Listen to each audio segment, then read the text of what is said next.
نحمده ونصلي ونسلم على رسوله الكريم أما بعد اللهم صل على محمد وعلى آل محمد كما صليت على إبراهيم وعلى آل إبراهيم إنك حميد مجيد اللهم بارك على محمد وعلى آل محمد كما باركت على إبراهيم وعلى آل إبراهيم إنك حميد مجيد۔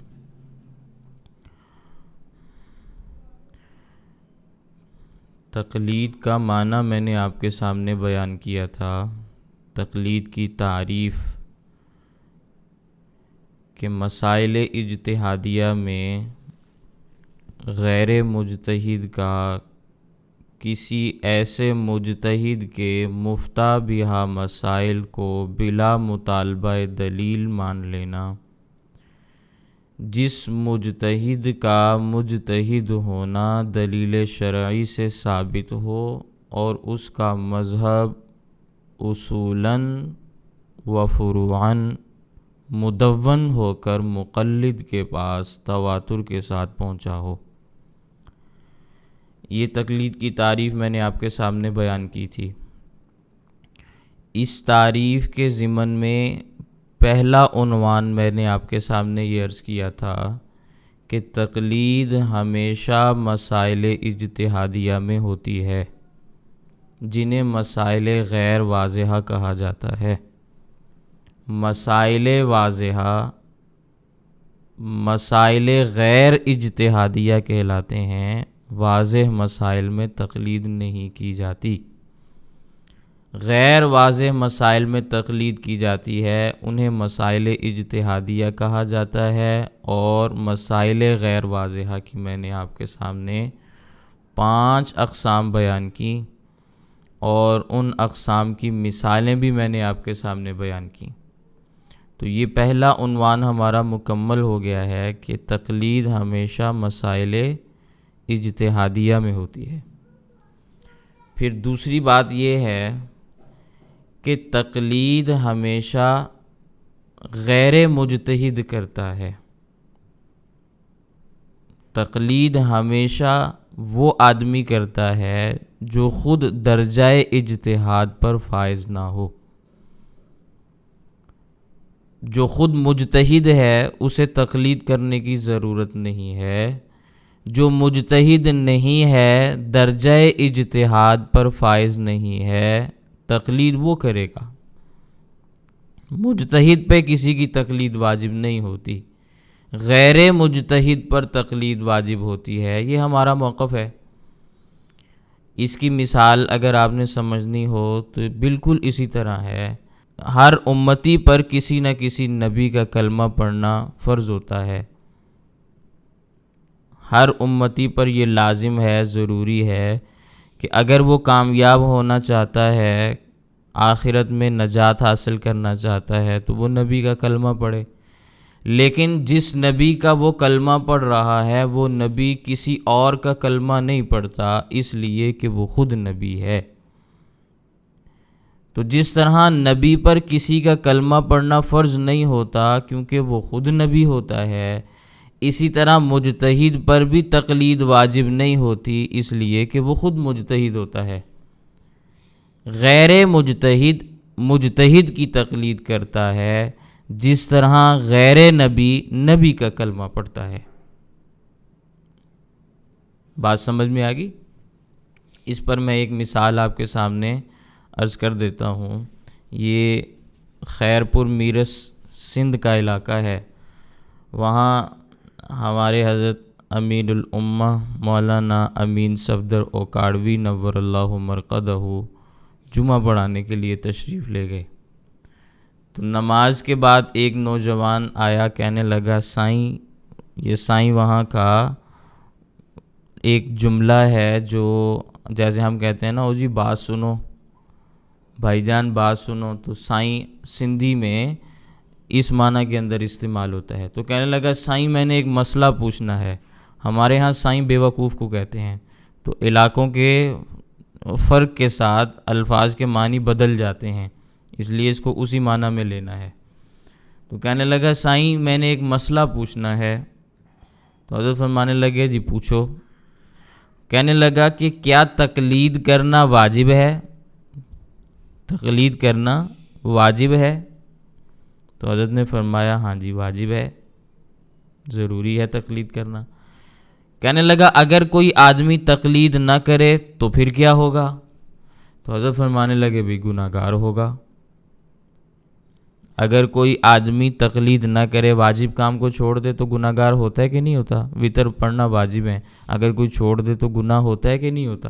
ہوتا ہے نا. تو اگر کوئی تقلید نہ کرے تو پھر کہنے لگے جی گناہ گار ہوگا. اچھا پھر آپ ہمیں یہ بتائیں کہ امام اعظم ابو حنیفہ رحمہ اللہ کس کی تقلید کرتے تھے؟ اگر ہمارے اوپر تقلید واجب ہے تو یہ واجب ان کے اوپر بھی ہوگا نا. تو وہ کس کی تقلید کرتے تھے؟ تو حضرت فرمانے لگے کسی کی بھی نہیں. تو کہنے لگا پھر تو وہ گناہ گار ہوئے. اور گناہ گار آدمی کو دوسرے الفاظ میں کہا جاتا ہے فاسق. گناہ گار ہے نا، گناہوں کا جو ارتکاب کرے اس کو کہا جاتا ہے فاسق. ویسے ہی گناہ گار اگر فاسق نہ بھی کہیں تو گناہ گار آدمی کے پیچھے نہیں چلا جاتا. گناہ گار آدمی کو مقتدی اور رہنما اور رہبر نہیں بنایا جاتا، اس سے بچا جاتا ہے کہ کہیں اس کے گناہ آپ کے اندر منتقل نہ ہو جائیں. تو کہنے لگا پھر تو وہ گناہ گار ہوئے. حضرت فرمانے لگے کہ بھی نہیں. کہنے لگا سائیں وہ کیسے؟ تو حضرت نے فرمایا کہ تم مجھے بتاؤ کہ کیا نبی کا کلمہ پڑھنا ضروری ہوتا ہے؟ کہنے لگا ہاں جی ضروری ہے. حضرت نے فرمایا اگر کوئی کلمہ نہ پڑھے تو پھر کیا ہوگا؟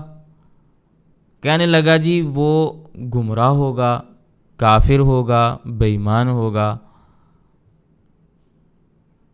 تو حضرت نے پھر پوچھا کہ مجھے ذرا یہ بتاؤ تحقیق کر کے کہ حضور اکرم صلی اللہ علیہ وسلم نے کس نبی کا کلمہ پڑھا؟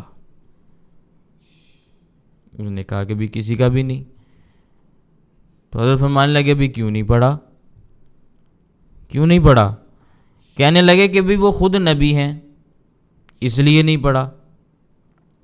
تو حضرت فرمانے لگے اچھا چلو یہ بات تو سمجھ میں آ گئی، مجھے ذرا ایک بات اور بھی بتاؤ، وہ یہ کہ باجماعت نماز پڑھنا ضروری ہے مردوں کے لیے؟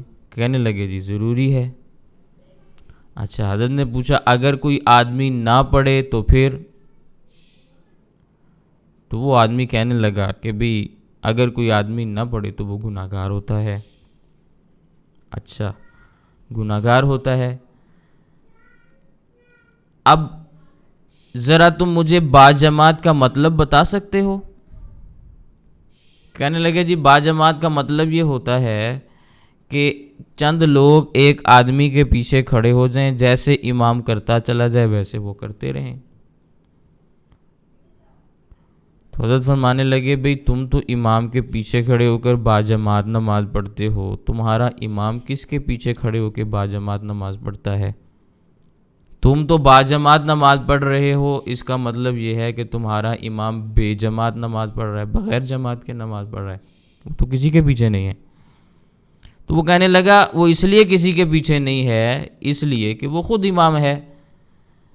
تو پھر حضرت فرمانے لگے بھی بات سمجھو میری، جس طرح ہر انسان پر نبی کا کلمہ پڑھنا ضروری ہے، لیکن اللہ کے نبی خود کسی کا کلمہ اس لیے نہیں پڑھتے کیونکہ وہ خود نبی ہیں، ان پر کلمہ پڑھنا لازم اور ضروری نہیں.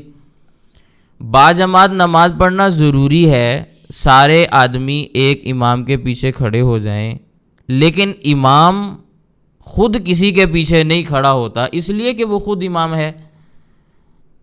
امام کو تو کسی اور کے پیچھے کھڑا ہونے کی ضرورت نہیں. بالکل اسی طرح جو آدمی مجتہد ہے اسے تقلید کرنے کی حاجت اور ضرورت نہیں اس لیے کہ وہ خود مجتہد ہے.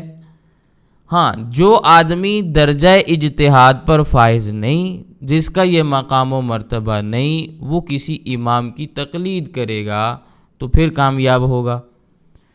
تو امام اعظم ابو حنیفہ رحمہ اللہ کسی کی تقلید اس لیے نہیں فرماتے تھے اس لیے کہ وہ خود مجتہد اور امام تھے. تو کسی بھی امام کے لیے، مجتہد کے لیے تقلید واجب نہیں ہوتی، بالکل جس طرح نبی پر کسی اور نبی کا کلمہ پڑھنا لازم اور ضروری نہیں ہوتا، جس طرح امام کا کسی اور کے پیچھے کھڑا ہونا لازم اور ضروری نہیں ہوتا، کیونکہ وہ خود امام ہے۔ تو یہ بات اچھے طریقے سے سمجھ میں آ گئی کہ تقلید ہمیشہ غیر مجتہد کرتا ہے، مجتہد نہیں کرتا۔ تقلید ہمیشہ غیر مجتہد کرتا ہے۔ اب جی امام مالک نے کس کی تقلید کی؟ کسی کی بھی نہیں کی، اس لیے کہ وہ خود امام ہے۔ اچھا جی امام احمد نے کس کی تقلید کی؟ کسی کی بھی نہیں کی، اس لیے کہ وہ خود مجتہد اور امام ہیں۔ اچھا جی تم صحابہ کرام کا بڑا نام لیتے ہو، صحابہ کرام کس کے مقلد تھے؟ صحابہ کرام کس کے مقلد تھے؟ تو یہ الگ بات ہے کہ ہم اس پر مثالیں اور دلائل آپ کے سامنے عرض کر سکتے ہیں کہ صحابہ کرام مسئلہ فلاں سے پوچھنے جاتے، حضرت عبداللہ بن مسعود سے، حضرت ابو ہریرہ سے، فلاں فلاں سے، حضرت عبداللہ بن عمر سے روایات آپ پڑھتے ہیں کہ مسئلہ پوچھنے کے لیے فلاں کے پاس جاؤ، خود کہا بھی کرتے تھے، جاتے بھی تھے، عملاً بھی چیزیں موجود ہیں، قولاً بھی موجود ہیں، کہا بھی اور کر کے دکھایا بھی، اسی کو تو تقلید کہا جاتا ہے۔ لیکن اگر آپ اس کو بھی تسلیم نہ کریں تو نبی کریم صلی اللہ علیہ وسلم کا ہر صحابی درجہ اجتہاد پہ فائز ہے۔ اللہ کے نبی صلی اللہ علیہ وسلم نے خود ارشاد فرمایا میرے صحابہ سارے کے سارے ستاروں کی مانند ہیں، تم جس کے پیچھے چلو گے کامیاب ہو جاؤ گے۔ تو صحابہ کرام میں سے اگر ہم کسی ایک کی بھی اقتداء شروع کر دیں تو ہم ان کے پیچھے چل کے کامیاب ہو جائیں گے۔ تو ہم صحابہ کرام کی تقلید کر رہے ہیں، صحابہ کرام کو تقلید کرنے کی اس لیے ضرورت نہیں، اس لیے کہ وہ صحابی ہیں، درجہ اجتہاد پر بطریق اولیٰ فائز ہیں۔ تو تقلید ہمیشہ غیر مجتہد۔ اچھا جی حضرت امام بخاری رحمہ اللہ نے کس کی تقلید کی؟ یہ الگ موضوع ہے، اس پر دلائل موجود ہیں اور بڑے وزنی اور بھاری دلائل موجود ہیں کہ حضرت امام شافعی رحمہ اللہ کے وہ مقلد تھے۔ لیکن اگر آپ یہ کہیں کہ بھی نہیں وہ کسی کے مقلد نہیں تھے، جیسے کہ ایک گروہ کی رائے ہے کہ وہ کہتے ہیں امام بخاری رحمہ اللہ کسی کے مقلد نہیں، تو ہم کہیں گے کہ اگر کسی کے مقلد نہیں تو اللہ نے انہیں درجہ اجتہاد پر فائز کیا تھا، وہ بہت بڑے مجتہد تھے۔ محدث تو ان کا مقام اپنی جگہ پہ ہے، حدیث میں ان کا مقام اور مرتبہ دنیا جانتی ہے، لیکن اس کے ساتھ ساتھ درجہ اجتہاد پر بھی وہ فائز تھے۔ امام بخاری رحمہ اللہ نے اپنی بخاری شریف کے اندر فقہ کے مسائل بیان کیے ہیں، تو وہ فقیہ تھے، بہت سارے مسائل انہوں نے حضرت امام شافعی رحمہ اللہ کے مذہب کے مطابق بیان کیے، اور چند ایک مسائل میں اگر انہوں نے اس راستے کو چھوڑا ہے تو وہ خود درجہ اجتہاد پہ فائز ہیں، جس طرح حضرت امام محمد ہیں، جس طرح حضرت امام قاضی ابو یوسف ہیں، جس طرح حضرت امام ظفر ہیں، حضرت امام اعظم حنیفہ رحمہ اللہ کے، یہ سارے مقلد ہیں، لیکن کبھی کبھی مسئلے کے اندر ان کی رائے مختلف ہو جاتی ہے۔ تو چونکہ یہ سارے کے سارے مجتہدین ہیں، امام اعظم حنیفہ رحمہ اللہ بھی مجتہد ہیں، ان کے آگے شاگرد وہ بھی درجہ اجتہاد پہ فائز ہیں، اللہ نے ان کو وہ مقام دیا۔ تو اس لیے ہمیشہ غیر مجتہد مجتہد کی تقلید کرتا ہے، جو آدمی خود درجہ اجتہاد پہ فائز ہوتا ہے وہ کسی مجتہد کی تقلید نہیں کرتا۔ ہاں ایک بات میں مزید آپ کے سامنے عرض کر دیتا ہوں، درجہ اجتہاد پر فائز ہونے کے باوجود، درجہ اجتہاد پر فائز ہونے کے باوجود پھر بھی کسی امام کی رائے پر عمل کرنا یہ نور علی نور ہے۔ جس طرح حضرت امام قاضی ابو یوسف نور اللہ مرقدہ اس امت کے پہلے چیف جسٹس قاضی القضات مجتہد اور امام ہیں، لیکن امام اعظم حنیفہ رحمہ اللہ کے مقلد ہیں، شاگرد ہیں، مقلد ہیں، باوجود اس کے کہ درجہ اجتہاد پہ فائز ہیں، لیکن مسائل میں تقلید امام اعظم حنیفہ رحمہ اللہ کی کرتے ہیں۔ اقوال ان کے ملتے ہیں، یہ بات آپ ذہن میں رکھیں، اقوال ان کے ملتے ہیں کہ امام ابو یوسف نے یہ فرما دیا، امام محمد نے یہ فرما دیا، اقوال مختلف ہو جاتے ہیں، عمل مختلف نہیں ہوتا، عمل مختلف نہیں ہوتا۔ علماء نے وضاحت فرمائی ہے. یہ جو آپ کتابوں کے اندر پڑھتے ہیں امام قاضی ابو یوسف نے یہ کہہ دیا، امام محمد نے یہ فرما دیا، تو امام ابو حنیفہ نے یہ کہہ دیا، ان کے مختلف ہو گئے مذاہب، ان کی یہ رائے ہے، ان کی یہ رائے ہے. اس کے بارے میں فیصلہ ہے علماء احناف کا کہ یہ صرف رائے کی حد تک اختلاف ہے، عملاً اختلاف نہیں ہے. ممکن ہی نہیں ہے کہ امام قاضی ابو یوسف رحمہ اللہ، امام اعظم ابو حنیفہ رحمہ اللہ کے عمل کے خلاف عمل کر جائیں. سمجھ آ رہی ہے؟ یہ تو پھر امت کے افراد ہیں. یہ الگ بات ہے کہ امت میں ان کا مقام و مرتبہ بہت بلند ہے. جب یہ امتی ایسے ہیں تو صحابہ کرام کی حالت کا آپ خود اندازہ لگا لیں کہ صحابہ کرام نبی کریم صلی اللہ علیہ وسلم کی کس طرح سے اتباع، اقتداء اور تقلید کیا کرتے تھے، کس طرح ان کی پیروی کیا کرتے تھے. سمجھ آ رہی ہے؟ یہ جو صحابہ کرام کے اوپر لوگ اعتراضات کرتے ہیں وہ یہ باتیں نہ سمجھنے کی وجہ سے ہیں. وہ اپنے جیسا سمجھتے ہیں، تو اپنے جیسا سمجھنے کی وجہ سے پھر مختلف قسم کے شبہات ان کے دماغوں کے اندر آ جاتے ہیں. اگر وہ صحابہ کرام کو اچھے طریقے سے سمجھ جائیں کہ وہ کس قسم کے انسان تھے، کس قسم کے انسان تھے، تو ہم ان کی جوتوں کی خاک کے برابر بھی نہیں. پاؤں کی خاک الگ ہوتی ہے، اس کو پھر بھی پاؤں سے نسبت ہوتی ہے.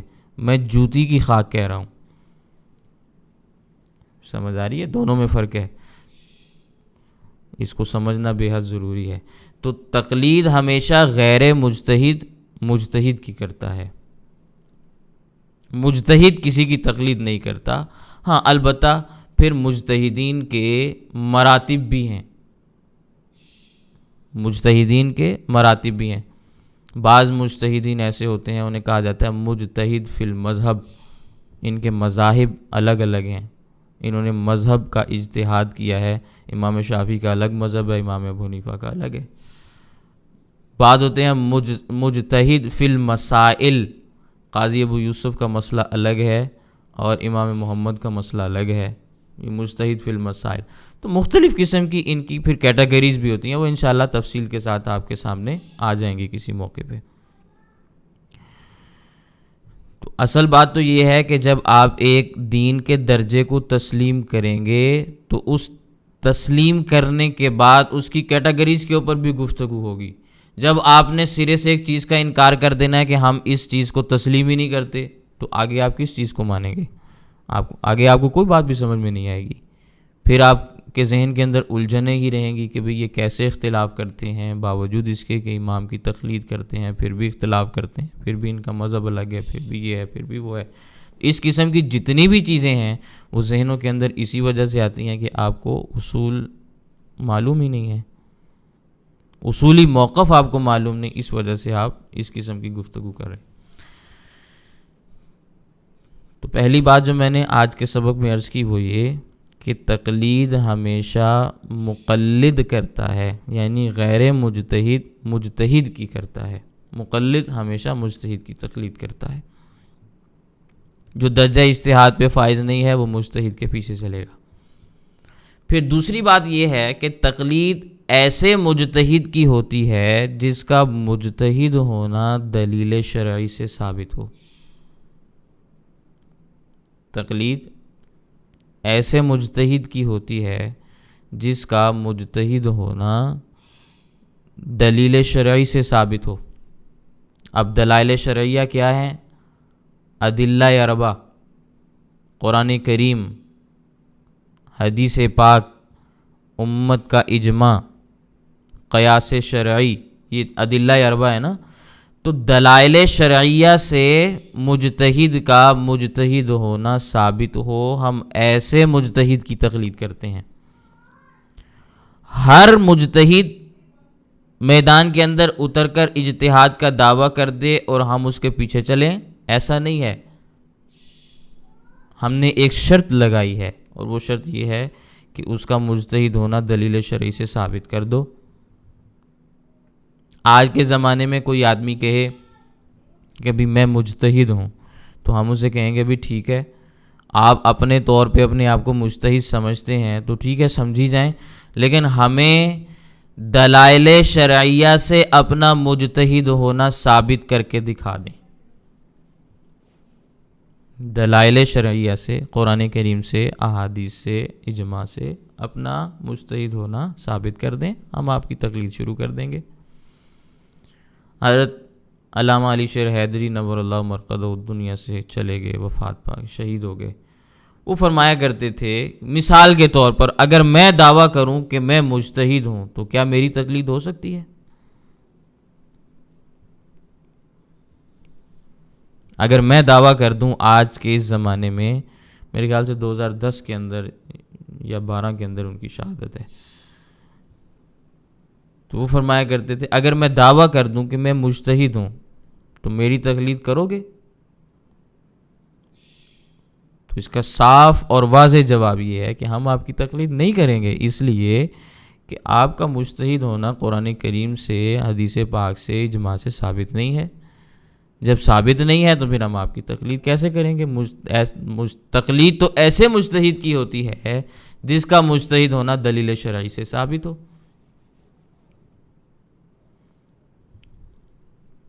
اس کی مثال کیا ہے؟ وہ مثال ذہن میں رکھیں۔ قرآن کریم میں سورۃ الانبیاء میں اللہ تعالیٰ نے حضرت داؤد اور حضرت سلیمان علیہ السلام کا تذکرہ کیا ہے۔ وَدَاوُودَ وَسُلَيْمَانَ إِذْ يَحْكُمَانِ فِي الْحَرْثِ إِذْ نَفَشَتْ فِيهِ غَنَمُ الْقَوْمِ وَكُنَّا لِحُكْمِهِمْ شَاهِدِينَ۔ یہ آیت موجود ہے نا؟ اس سے اگلی آیت کیا ہے؟ فَفَهَّمْنَاهَا سُلَيْمَانَ۔ کیا ترجمہ ہے اس کا؟ اللہ تعالیٰ نے داؤد اور سلیمان کو علم بھی دیا، حکمت بھی دی، دونوں کو علم بھی ملا، دونوں کو حکمت بھی ملی، دونوں نبی ہیں۔ جب وہ دونوں ایک کھیت کے بارے میں جھگڑے کا فیصلہ کر رہے تھے کہ کچھ لوگوں کی بکریاں تھیں، رات کے وقت وہ ایک کھیت میں جا کے چر کے واپس آ گئیں، اور وہ ایک پورا واقعہ ہے جو قرآن کریم کی تفسیر میں بیان کیا جاتا ہے۔ وَكُنَّا لِحُكْمِهِمْ شَاهِدِينَ۔ قرآن کریم میں اللہ فرماتے ہیں ان لوگوں کے بارے میں جو فیصلہ ہوا ہم اسے دیکھ رہے تھے، لیکن فَفَهَّمْنَاهَا سُلَيْمَانَ، ہم نے اس فیصلے کی سمجھ سلیمان کو دے دی۔ وَكُلًّا آتَيْنَا حُكْمًا وَعِلْمًا، علم اور حکمت ہم نے دونوں کو دیا تھا۔ علم اور حکمت دونوں کو دیا ہے، دونوں نبی ہیں، لیکن فیصلے کی سمجھ ہم نے کس کو دی؟ سلیمان کو۔ یہ حضرت سلیمان اور حضرت داؤد علیہ السلام کا اجتہاد ہے، قرآن کریم اس کے اوپر دلیل قائم کر رہا ہے، دونوں اللہ کے نبی ہیں۔ ایک فیصلہ حضرت داؤد علیہ السلام نے کیا، ایک حضرت سلیمان علیہ السلام نے کیا۔ اللہ تعالیٰ نے حضرت سلیمان علیہ السلام کے فیصلے کی تائید قرآن کریم میں فرمائی، دونوں کا اجتہاد تھا،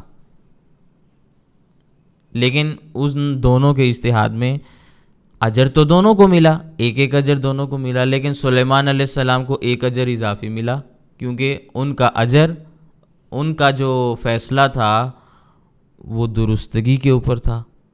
فَفَهَّمْنَاهَا سُلَيْمَانَ، قرآن کریم اس کی تائید کر رہا ہے۔ تو ہمیشہ جب بھی کسی مجتہد کی تقلید کی جائے گی تو یہ دیکھا جائے گا کہ اس مجتہد کا مجتہد ہونا کسی دلیل سے ثابت بھی ہے کہ نہیں ہے۔ تو حضرت سلیمان علیہ السلام کے اجتہاد کا اللہ تعالیٰ نے قرآن کریم میں تذکرہ کیا ہے، ان کا اجتہاد قرآن کریم سے ثابت ہے۔ یہ میں مثال عرض کر رہا ہوں کہ مجتہد کے اجتہاد کو دلائل شرعیہ سے ثابت کرنا پڑتا ہے۔ سنن ابی داؤد کے اندر ایک حدیث پاک موجود ہے، حضرت معاذ بن جبل رضی اللہ تعالیٰ عنہ کو اللہ کے نبی صلی اللہ علیہ وسلم نے یمن بھیجا تھا۔ تو جب یمن بھیجنے لگے، اللہ کے نبی صلی اللہ علیہ وسلم نے حضرت معاذ رضی اللہ تعالیٰ عنہ سے سوال کیا، کیف تقضی اذا عرض لک قضاء، اے معاذ یمن جا رہے ہو، جا کر لوگوں کے درمیان کیسے فیصلے کرو گے؟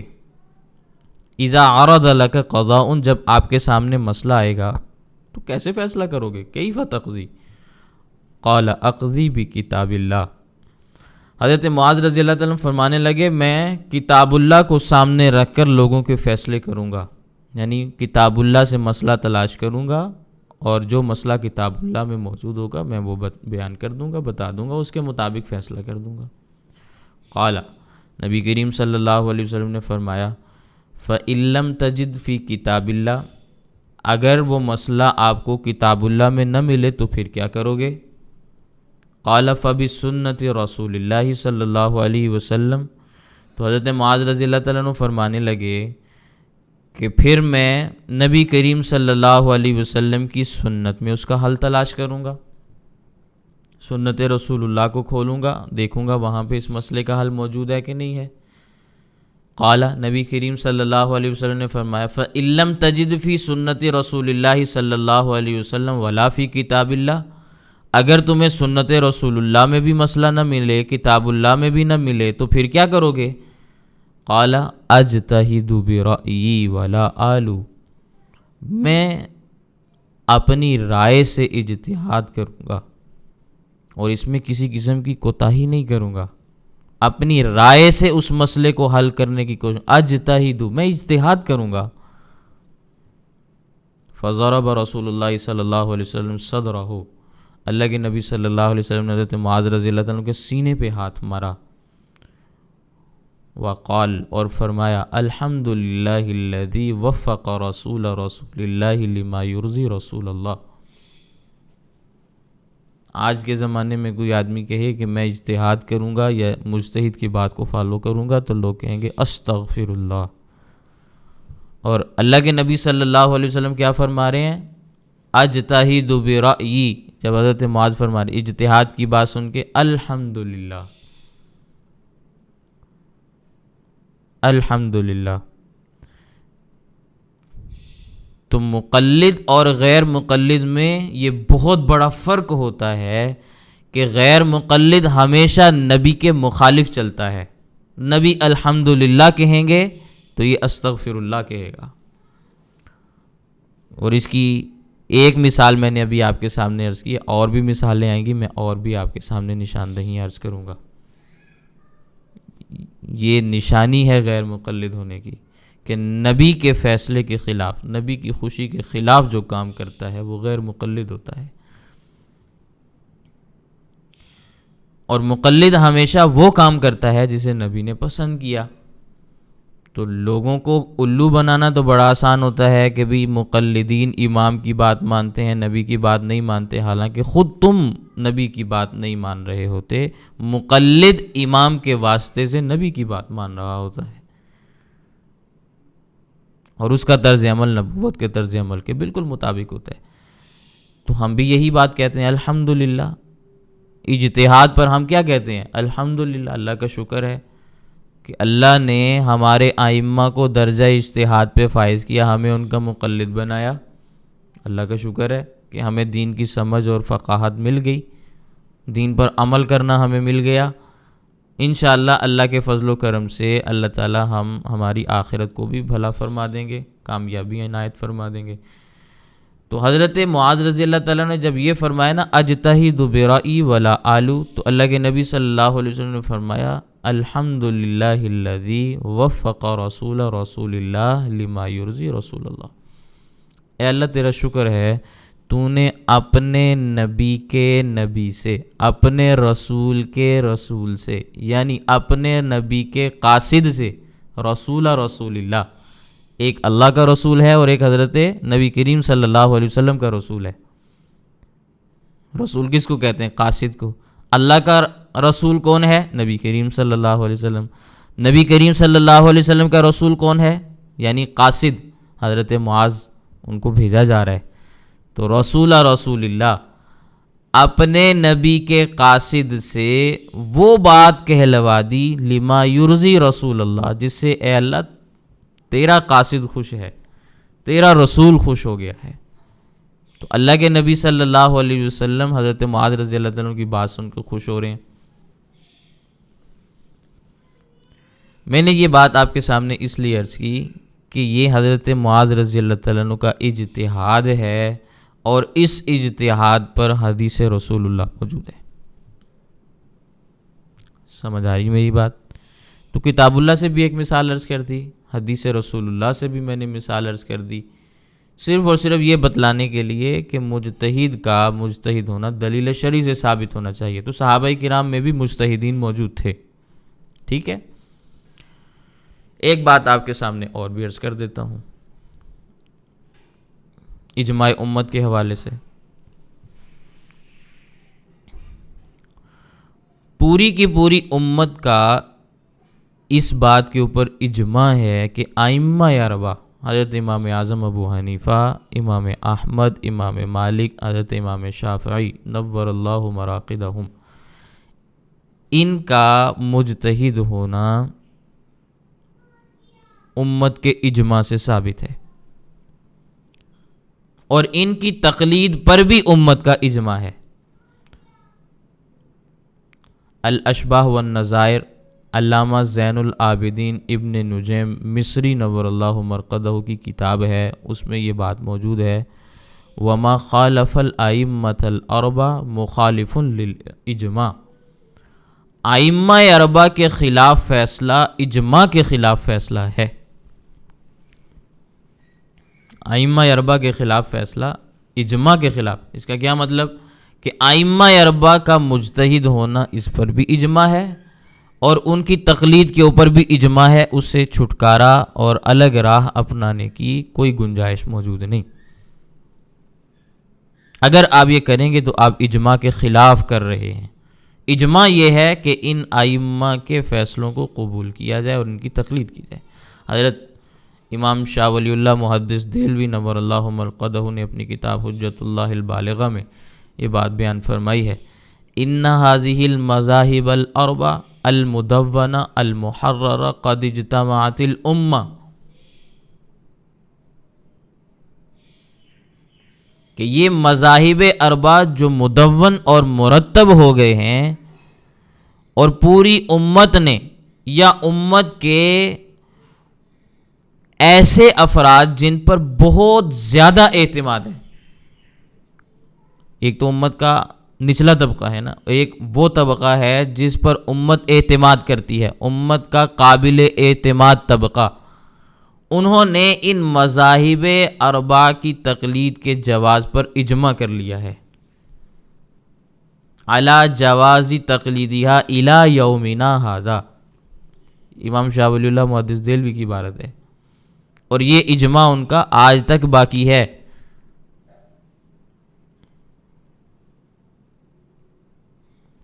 سمجھ آ رہی ہے؟ یہ امت کا اجماع ہے۔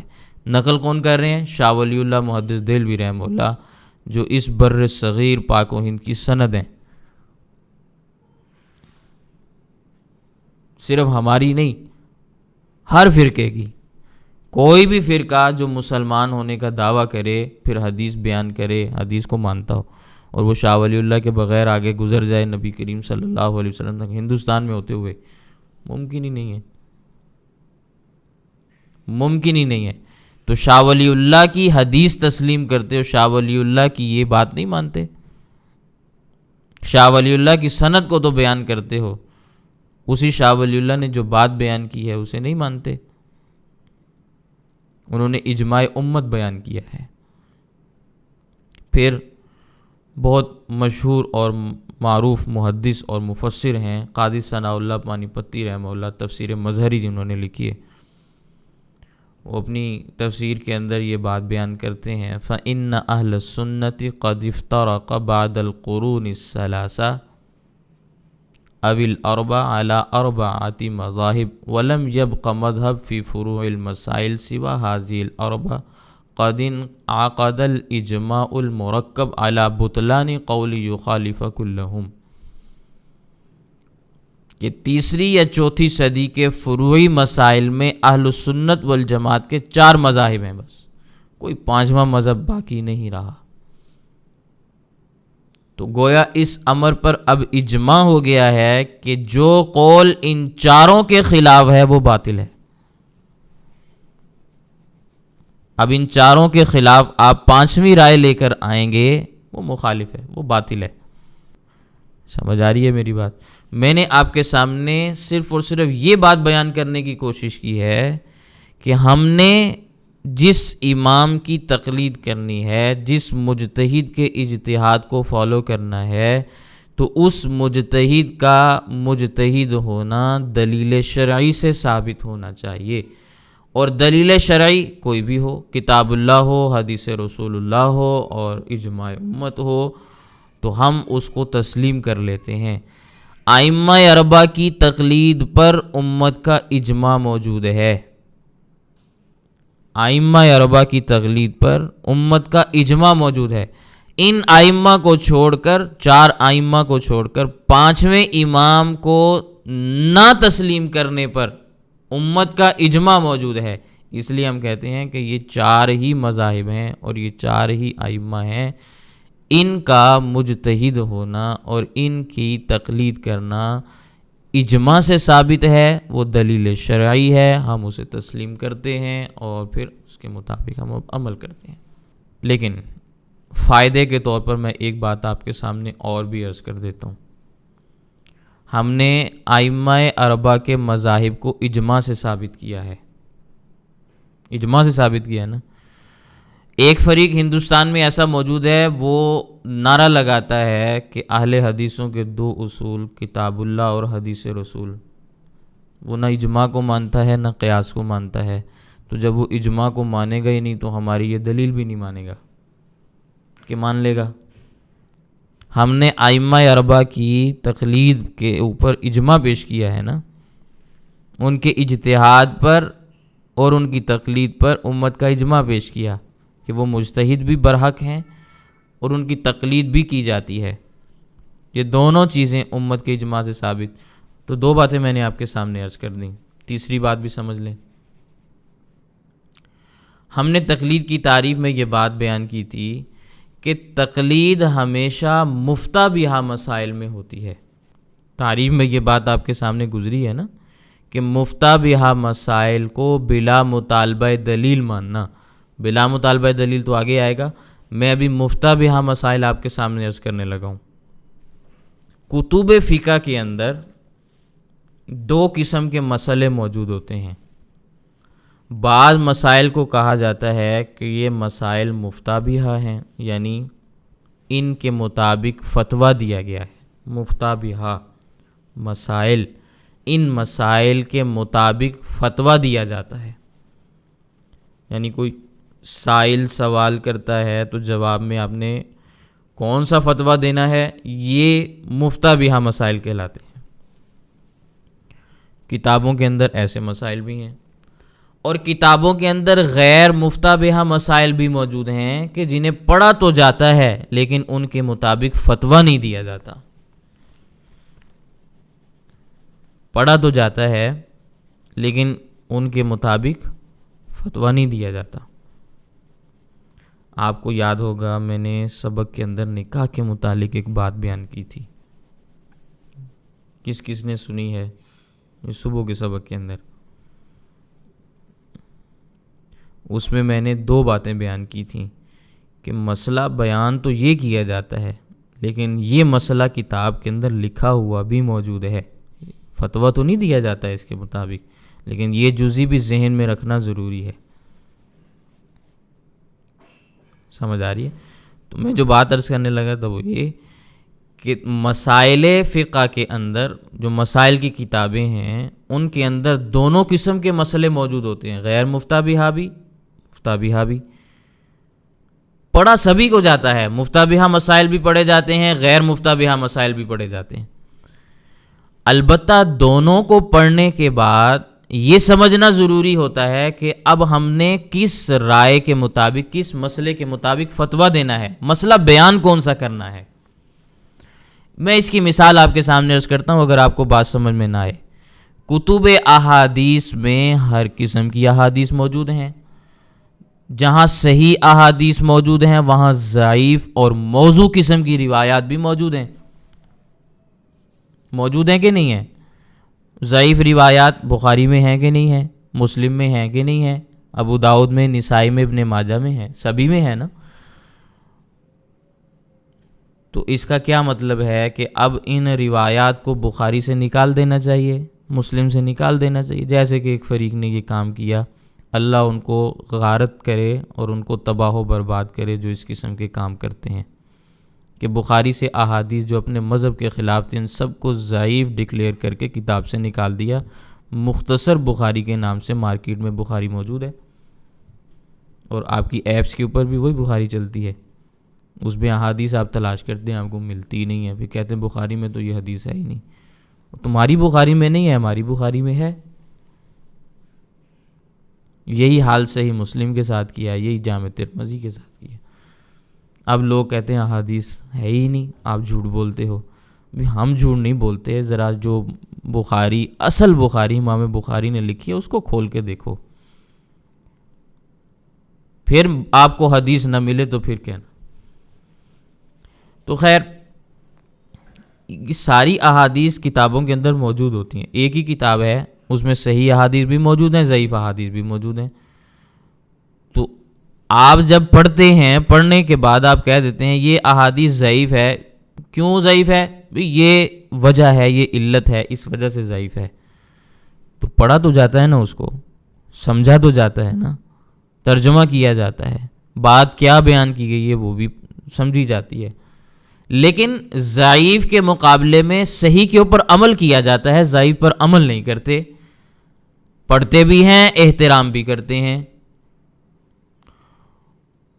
تو جس طرح کتب احادیث میں ہر قسم کی احادیث موجود ہوتی ہیں لیکن صحیح احادیث پر عمل کیا جاتا ہے، باقی احادیث کو پڑھا بھی جاتا ہے، احترام بھی کیا جاتا ہے، اسی طرح مسائل کے اندر جو فقہ کی کتابیں ہیں، مسائل کی کتابیں ہیں، ان میں دونوں قسم کے مسئلے موجود ہوتے ہیں، مفتہ بہا بھی، غیر مفتہ بہا بھی۔ غیر مفتہ بہا کو پڑھا جاتا ہے لیکن ان کے مطابق فتویٰ نہیں دیا جاتا، اور مفتہ بہا کو پڑھا بھی جاتا ہے اور ان کو بیان بھی کیا جاتا ہے کہ یہ مسئلہ ہے، یہ فتویٰ ہے۔ تو کوئی اس بنیاد پہ یہ اعتراض شروع کر دے کہ بھئی ایک ہی کتاب ہے، اس میں پہلے یہ مسئلہ لکھا ہوا ہے، پھر یہ مسئلہ لکھا ہوا ہے، امام اعظم ابو حنیفہ کی یہ رائے لکھی ہوئی ہے، امام ابو یوسف کی یہ رائے لکھی ہوئی ہے، ہم کس کی بات مانیں؟ بھئی اس رائے کو تسلیم کرو نا جو مفتہ بہا ہے، یہ پوچھ لو کہ فتویٰ کس کے اوپر ہے، جس کے اوپر فتویٰ ہے بس وہ بیان کرنا ہے، اس کے اوپر عمل کرنا ہے۔ ایک مثال میں آپ کے سامنے اور بھی عرض کر دیتا ہوں، وہ بھی آپ ذہن میں رکھیں۔ جس طرح ضعیف اور صحیح احادیث کی مثال بیان کی نا، اسی طرح بہت ساری احادیث منسوخ بھی ہوتی ہیں کہ نہیں؟ بہت ساری احادیث ناسخ ہوتی ہیں جن کی وجہ سے کوئی حدیث منسوخ ہوگی، اس کو ناسخ کہتے ہیں۔ تو منسوخ احادیث کو پڑھا بھی جاتا ہے، احترام بھی کیا جاتا ہے، انہیں احادیث ہی سمجھا جاتا ہے، کتابوں سے نکالا نہیں جاتا، لیکن عمل کس پہ کرتے ہیں؟ ناسخ پر۔ سمجھ آ رہی ہے؟ ناسخ پر عمل کرتے ہیں۔ تو کبھی بھی کسی اہل حق عالم نے یہ کام نہیں کیا کہ منسوخ احادیث کو کتابوں سے نکال دو، ناسخ پر چونکہ عمل کرنا ہے اس لیے صرف وہی کتابیں، وہی حدیث کتاب کے اندر صرف وہی احادیث رکھو جو ناسخ ہیں۔ تو اسی طرح کبھی بھی کوئی یہ جرت نہیں کرتا کہ غیر مفتہ بہا مسائل کو فقہ کی کتابوں میں سے نکال دو، جس طرح ضعیف احادیث کو نہیں نکالتے، منسوخ احادیث کو نہیں نکالتے، اسی طرح غیر مفتہ بہا مسائل کو بھی نہیں نکالا جاتا، پڑھا جاتا ہے، احترام کیا جاتا ہے، لیکن یہ سوچا جاتا ہے، سمجھا جاتا ہے کہ بھی عمل کس کے اوپر کرنا ہے، مسئلہ بیان کون سا کرنا ہے۔ اور اس پر ایک موقف میں آپ کے سامنے مزید بھی عرض کرتا ہوں، آپ اس کو بھی سمجھیں۔ کسی حدیث کو آپ ضعیف کہتے ہیں یا کسی حدیث کو آپ صحیح کہتے ہیں، مسائل میں کسی قول کو آپ مفتہ بہا کہتے ہیں یا کسی قول کو آپ غیر مفتہ بہا کہتے ہیں، یہ ساری کی ساری چیزیں اجتہادات پر مبنی ہیں۔ نبی کریم صلی اللہ علیہ وسلم نے اپنی کسی حدیث کے متعلق یہ نہیں فرمایا کہ میری یہ حدیث صحیح ہے اور میری یہ حدیث ضعیف ہے۔ صحابہ کرام میں سے کسی صحابی نے نبی کریم صلی اللہ علیہ وسلم کی حدیث کے بارے میں یہ نہیں فرمایا کہ نبی کی یہ حدیث صحیح ہے اور یہ حدیث ضعیف ہے۔ تو یہ احادیث کو صحیح یا ضعیف کس نے قرار دیا؟ ائمہ نے۔